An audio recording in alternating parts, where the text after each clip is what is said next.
Will Evans, I see crutches but no pot. Is that good news or bad news? I think it's really good news. I've had a whole week in Norfolk. The lovely fresh Norfolk air has done me a lot of good.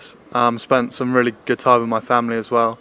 They fed me up and my knee/leg is looking really good, so I'm really happy. When you say it's looking really good, I think you might mean metaphorically, because that's a heck of a scar you've got over the top of the knee there. What have they done for you? It's not particularly nice. So I don't know if the camera can see that, but they cut me open, went behind my kneecap and drilled a big hole all the way down through my tibia.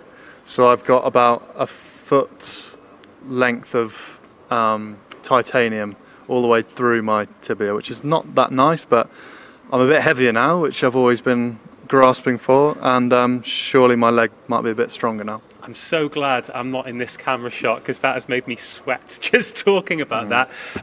After it happened, obviously it is terrible for yourself, terrible for the team, but there was quite an outpouring of love from the supporters, not just of Harlequins, but the wider rugby community as well. How was that for you?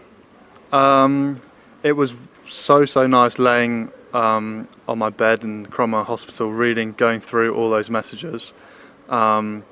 It was actually quite hard to take, because knowing that you're not going to be involved in such big games that are coming up, but the outpouring of love that people gave me was so heartwarming, and I can only thank them and the wider rugby community for that.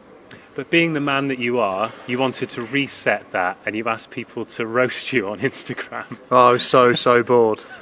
Honestly, I spent 5 days in that hospital bed, and I just needed something to G me up and give me something. So it was a nice way of doing that. Some of the best ones?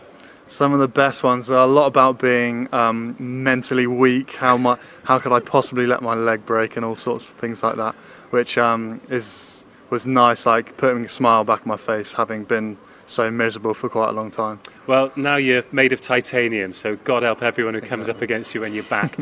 Let's talk bigger picture then. You've had a hell of a season. We had a chat earlier in the year, and you were like, well, I'm 23 now, it's about time I took some responsibility. How do you think the season's gone from a personal level? Personal level, I've been pretty happy. This is the first time that I've got a run of games together where I can really show what I'm about, and I've loved doing it. It's been so good.